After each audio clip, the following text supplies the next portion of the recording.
This is what it looks like recording with a 85mm lens and a 1.4 aperture.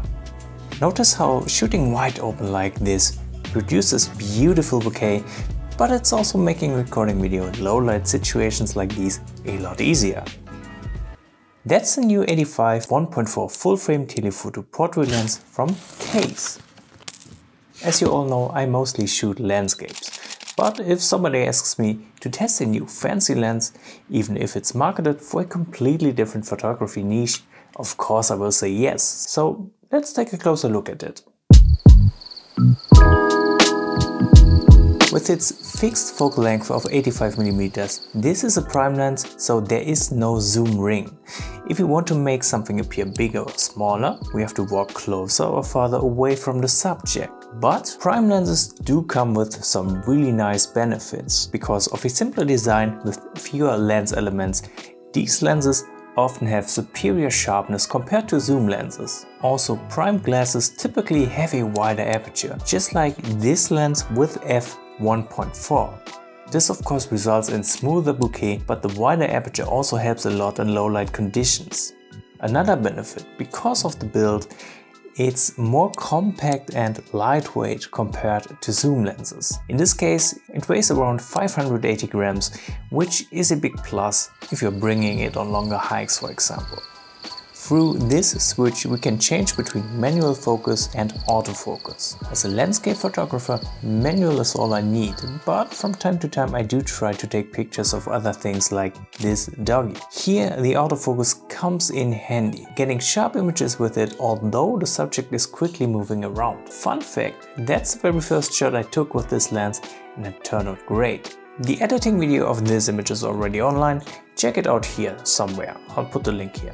This lens also comes with two function buttons, FN1 and FN2, which are customizable. So for example, you can use these to refocus on the minimum focus distance of 0.7 meters or locking the focus. Having settings like these on a quick dial is great for lots of things such as moving animals.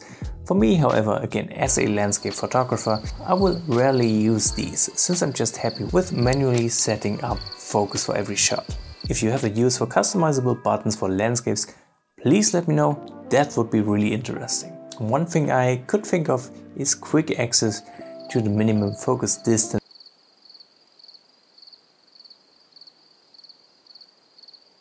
It would definitely save some time. The third switch controls the click sound of the aperture ring. Switched off, you can turn the ring smoothly. Turned on, you get a clicking sound as well as a haptic response when adjusting the aperture, which feels kind of nice. The main benefit of this, however, is just to know when you're changing the aperture without having to look at the aperture ring. While we take a look at the aperture ring, notice how we do have a super wide max aperture of 1.4, but the smallest aperture is already reached with f16. That's really not an issue since I rarely go any smaller than that, but it's just something I noticed with this lens. Also, if you're thinking, the A on the aperture ring means something like automatic aperture. Admittedly, just like I thought it would be, you're wrong. Setting it to A simply lets you control the aperture through the camera. That would be my go-to setting as I'm much faster adjusting the aperture this way. Overall, this lens feels really nice and solid. Turning the rings is a super smooth procedure. The custom buttons are responsive when pushed and the switches feel great too. Here's a bit of lens ASMR for you.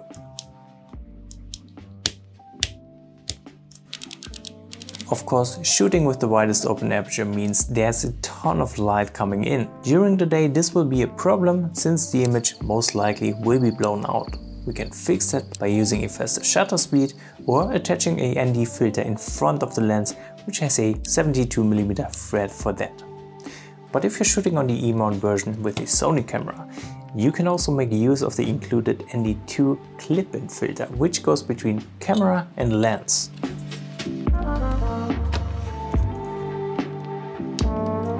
But enough of the tech talk. How does it perform in the field? Again, as a landscape photographer, I'm used to working with lenses with quite a bit more range, which in turn results in an easier time shooting a subject because I can simply zoom in or out just as I need it. With a 85mm prime lens, however, I had to think a little more about the composition.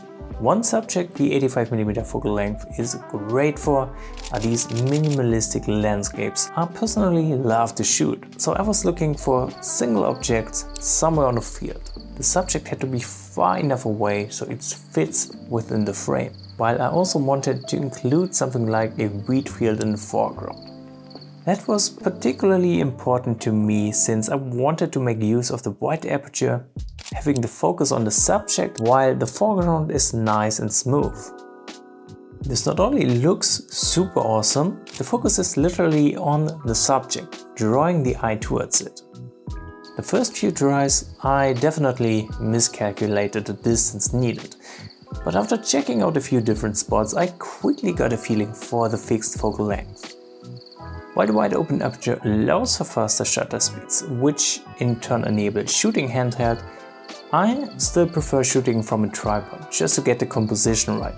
Plus, as I use manual focus, it's easier to properly focus on the subject, but that could very well be a me problem. One thing I noticed when shooting handheld, I often accidentally touched the aperture ring while trying to get the focus right, which resulted in a changed aperture even when turning on the click switch. I'm not sure that's because I'm just not used to handheld shooting with a longer focal length, but being able to lock the aperture ring, that would be really awesome. Let's also compare how the aperture affects the outcome.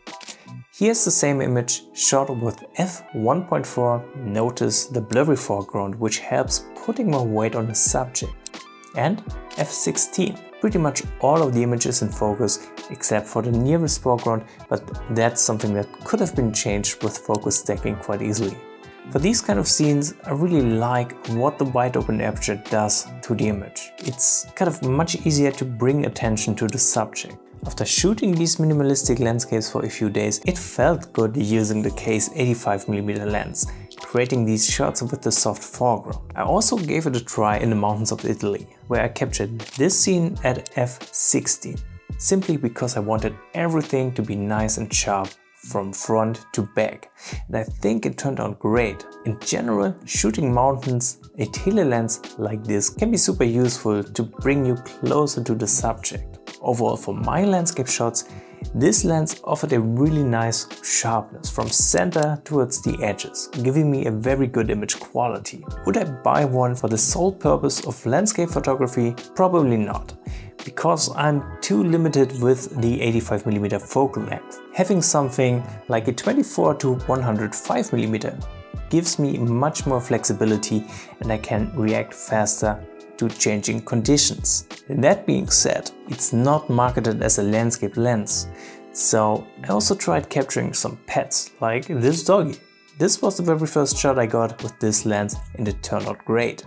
The autofocus helped keeping the eyes sharp, and the wide open aperture created a buttery smooth background, just like it's intended to be with this lens.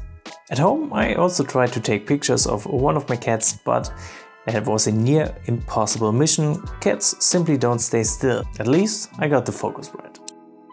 And as you probably all know, I'm not much into the whole portrait thing, but I do shoot videos quite often, and for that purpose this lens is really good. For shots a little closer up, for example in an interview situation. So to summarize, covering a wider range of photography niches, this lens is an investment worth thinking about. From a pure landscape photography point of view, there are better options for more flexibility. For me specifically, I have plenty of things to use this lens on, from video to wildlife and from time to time landscapes as well. I don't do these review videos often, so I hope this video will be helpful for those of you looking around for a new lens. Also, please let me know, are gear reviews something you are interested in from time to time? If I have the opportunity, I love to test and show fancy lenses, so I would like to continue with these kind of videos in the future. Looking forward to reading your comments, and thank you so much for watching this video. One thing I forgot to mention is this lens does come with some kind of magnetic filter system. Let me take off the lens cap. This is not a screw-on filter, it's magnetic, so I can just pop it on there and you see, super quick and easy. Much better than a clip-in one.